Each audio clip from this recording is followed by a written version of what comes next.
মধ্যে কোথাও আমি দেখি নাই। আমার কষ্টটা দেখি আর তুমি যাতাটা চালাইতে চেষ্টা করতেছ। যুবক রে, আমার গায়ে ঝড়, আমার মনিব এত পাষাণ।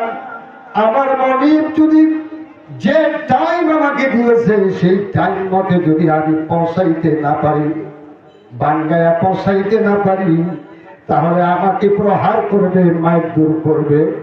আমি এই জন্য শরীরের ঝড় নিয়ে কষ্ট করে বাঁধতেছি।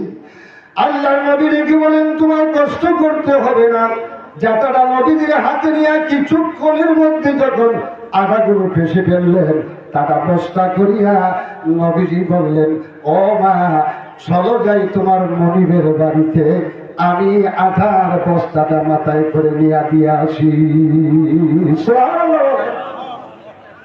চরিত্র কত সুন্দর, আমরা কি এগুলো করি?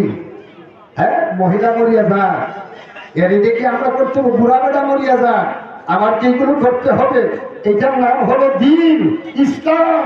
ইসলাম একটা সুন্দর জিনিস। তখনই নবীজির মাথায় আধার গাছটিটা বহন করে যখন নবীজি বলে, মাগো তুমি আগে আগে যাও, আমি তো তোমার মনিবের ভাব চিনি না, তুমি আগে আগে যাও, আমি পিছনে পিছনে যাই। আল্লাহ নবী বুড়া মহিলার পিছনে পিছনে যায়। আবার দেখা যায় নবীজির আগে আগে যায় বুড়া মহিলা। বহুদূর থেকে দেখা যাচ্ছে তার মনিব অপেক্ষা করতেছে দাঁড়াইয়া, কোন সময় আটা পাশিয়া নিয়া কখন সে আসবে। হঠাৎ করে যখন দেখা যায় আল্লাহর নবী, বুড়ি আল্লাহর নবীকে ডাকিয়া বলে, তুমি কে রে যুবক? এই যে দেখো আমার মনিব ব্যাগ নিয়ে দাঁড়িয়ে আছে, টাইম আমার নষ্ট হয়েছে, টাইমটা নষ্ট হয়ে যাওয়ার কারণে আমাকে প্রহার করার জন্য সে দাঁড়িয়ে আছে।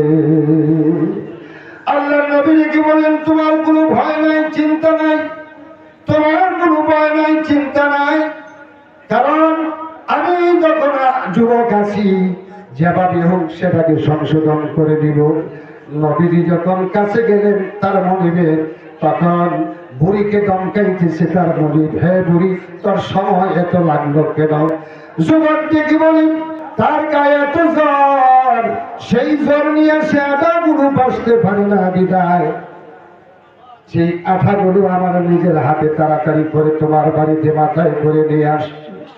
নবীজি দেখে বলেন, তুমি যদি বুড়িকে যদি তুমি শাস্তি দিতে চাও, তাহলে সেই শাস্তিটা আমার গায়ে দাও। আমি তো যুবক মানুষ, আমি সহ্য করতে পারবো, আর বুড়িটা তো সহ্য করতে পারবে না। তখন তার মনিব ডাকিয়া খায়, ডাকিয়া বলে, তুমি কে? তোমার পরিচয় দাও। দেখে বলে, আমার নাম মোহাম্মদ। তোমার নাম যদি মোহাম্মদ হয়ে থাকে, তুমি কি মক্কার সেই মোহাম্মদ যিনি নতুন ধর্ম বানাইয়া বানাইয়া সে প্রচার করতেছে, আমাদের বাপদাদার ধর্মের প্রতি তার সে এমন অবস্থা করেছে, যার ফলে তুমি কি সেই মোহাম্মদ? বলে, হ্যাঁ আমি সেই মোহাম্মদ। যে তোমার পিতার নাম কি আব্দুল্লাহ, তোমার দাদার নাম কি আব্দুল মুত্তালিব। তখন মনিব দেখিয়া বলে, তাই যদি হয়ে থাকে মোহাম্মদ, তাহলে আমি ব্যাগ নিয়ে বাড়ির থেকে মজবুত চাবুক নিয়ে তোমার কাছে আসতেছি, তুমি তৈয়ার থাকো, কারণ তুমি সেই মোহাম্মদ। তো মোহাম্মদ, আমি খুঁজছিলাম তোমাকে কোন সময় পাবো, যদি একবার পাই তাহলে উপায় নাই, আমি ব্যাগ নিয়ে আসতেছি।